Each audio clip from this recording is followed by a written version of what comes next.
What's going on, guys? It's Greg here, aka NYPrepper. It is Wednesday, December 27th, 2023, and I have some breaking news to share with you guys. We have some developments coming out of the Middle East again.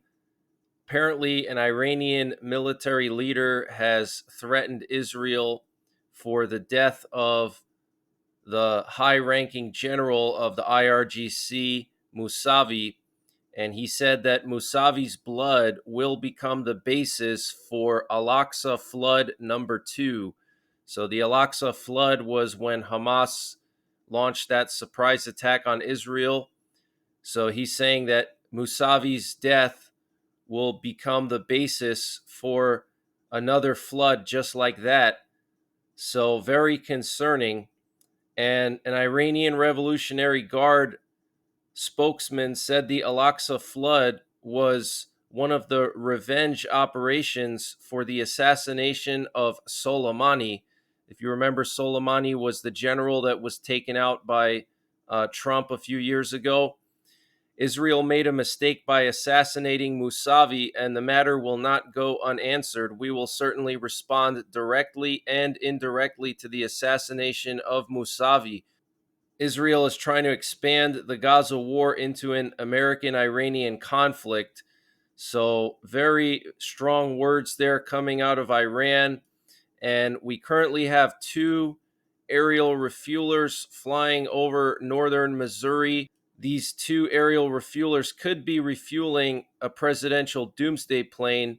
I have a source that lives in Omaha right next to Offutt Air Base, and they told me that late this morning a doomsday plane took off, and there are no doomsday planes on the flight tracker here, so that means there's a doomsday plane flying around here somewhere with its transponder off, potentially getting refueled by these aerial refuelers.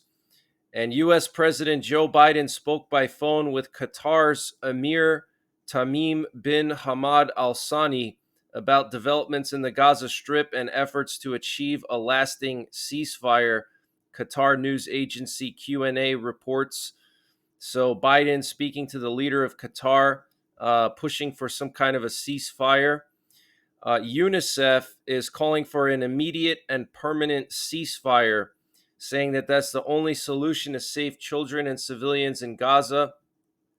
And the White House said that they are deeply concerned about the IAEA's report on the increase in Iranian uranium enrichment. And the Iranian Atomic Energy Agency said that they rejected the IAEA's report on enrichment, and they say that they haven't done anything new. And a home in southern Lebanon in the town of Bint Jabil was destroyed by an Israeli airstrike. The reason for the airstrike is unknown, but according to Lebanese officials, at least 3 bodies have so far been discovered. And this would be the first attack on Bint Jabil since 2006, which is the last time that Israel and Lebanon had a major conflict. And 18 missiles were launched from southern Lebanon towards Israel in 2 batches last night, and 8 of them were intercepted. And apparently, these missiles were intercepted over Ras Naquara in the western Galilee in northern Israel. And there were air raid sirens going off in the upper Galilee settlements in northern Israel. So the situation between Hezbollah and Israel is continuing to escalate, guys. Okay. It's getting more intense there. And the situation between Iran and Israel is escalating now. Violent Israeli raids on Khan Yunis are being reported, which is the key southern city in Gaza, with an attempt to encircle it by Israeli forces. Israeli artillery bombed the entire border strip along Egypt from Beit Hanun to Rafah. So they're now bombing along the border, the Gaza-Egypt border. And Israel was using artillery against central Gaza last night. And it turns out that 2 Russian ships were sunk by Ukraine in their Christmas Day attack on the Russian Black Sea Fleet. The second one that was sunk was a training ship with the name UTS 150. And obviously, the first one was the landing ship, and it was totally destroyed. Russia shelled the Kherson railway station when more than 100 people were waiting for an evacuation out of the area. Apparently, during the shelling, one police officer was killed, and several employees of the Ukrainian railways were injured. And the police officer that was killed in the shelling was only 29 years old. He was a lieutenant helping passengers to evacuate to shelter. And the Russian Foreign Ministry is claiming that Ukraine is planning a false flag attack with chemical weapons. This was stated by Maria Zakharova. She said Kiev planned a provocation using chemical weapons to accuse Russia of allegedly using banned substances. And the newest Russian 2S-35 howitzers are going to be delivered to units of the Russian Northern Military District. And Ukraine received $1.3 billion in financial support from the World Bank through a combination of grants and loans, the Ukrainian Finance Ministry announced on December 25th. And the European Union is creating a debt-based plan worth up to 20 billion euros to fund Ukraine and circumvent Hungary's promised veto, the Financial Times reported yesterday. So if you don't know what's going on, basically the European Union wanted to give Ukraine 50 billion euros, and Hungary vetoed it, or they're going to veto it. And they're supposed to vote again on that in February, but Hungary promised to veto it.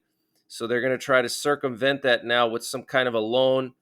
And Zelensky said that Ukraine has tripled weapons production so far in 2023. He said that Ukraine tripled its domestic production of equipment and weapons compared to 2022. He said that today.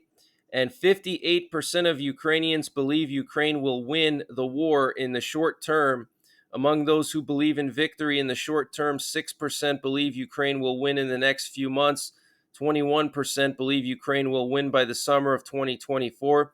And 31% believe a Ukrainian victory will take 1 to 2 years, according to a survey by the Ilko Kucherev Democratic Initiatives Foundation and the Razumkov Center, published today, December 27th. So that's not too good, guys. Only 58% of Ukrainians, according to this poll, believe that Ukraine will win the war within 2 years. That's not really too high. And the Indian foreign minister said India's ties with Russia are very strong and very steady. India's foreign minister Subramaniam Jaishankar is in the midst of a 5-day trip to Russia where he met with his Russian counterpart Sergei Lavrov. Kremlin spokesperson Dmitry Peskov said Russian leader Vladimir Putin will meet with Jaishankar later on today, December 27th. So that's interesting. And Russian Security Council Secretary Nikolai Patrushev allegedly ordered the assassination of Yevgeny Prigozhin, the leader of the Wagner Group, according to the Wall Street Journal, citing Western intelligence and a former Russian intelligence officer. And China criticized Taiwan's decision to extend the period of compulsory military service from 4 months to a year. So Taiwan is extending their mandatory military service from 4 months to a year for Taiwan men.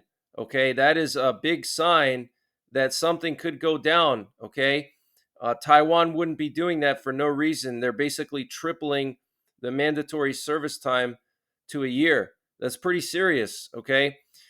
So we have a lot of stuff going on, guys, okay, all over the world. I think we're in the beginning stages of World War III. We just don't know it yet. We have all these war fronts opening up.